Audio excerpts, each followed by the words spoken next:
pleasure to be here this evening, and thank you for coming out on a cold February evening, I should say, before a snowstorm. Like Mark, I'd like to say a little bit about me. Maybe you might know a little bit about me, maybe you don't. But 51 years ago, I came to this country with my parents from Italy. We immigrated to the city of Stamford, which is our home. I went to the Stanford schools, went to schools here in Connecticut, started a business here in Connecticut and Stanford that grew to a national corporation, still serving customers throughout this country. In 1984, I served for 2 terms on the Stanford Board of Representatives. It might be very similar to your town council. Then in 1992, was elected to the Connecticut General Assembly from 1990 to 2002.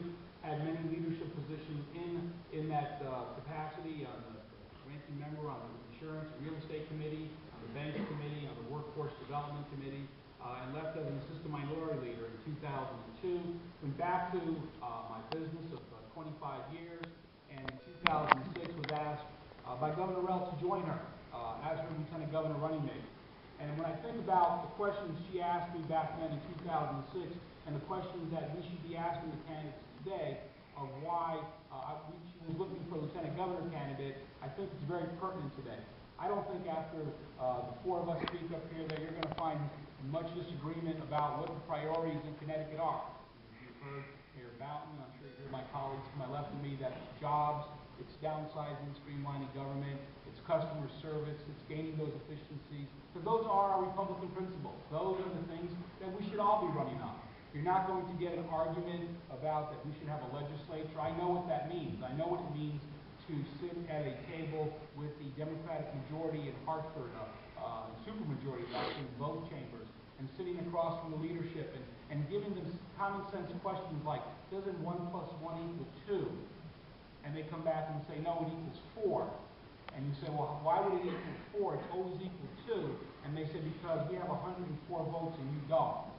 So it's important, as Mayor Bowden said, to elect a legislature that will support the next governor, to making sure that we don't have supermajorities in the Senate, that we don't have supermajorities in the House, so that we can move our agenda. I think the question before you tonight, the question before the voters in November of 2010 is going to be, what is going to be the capabilities, what is the background of the person who is running for governor, and what do they bring in order to solve these issues?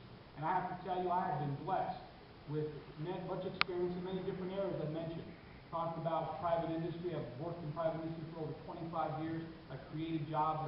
I created a national company providing services. I know what it takes to meet a payroll. I know what it takes to get the job done. In the public sector, in government, I've worked in private industry to create jobs. I can talk to specifics where that has occurred.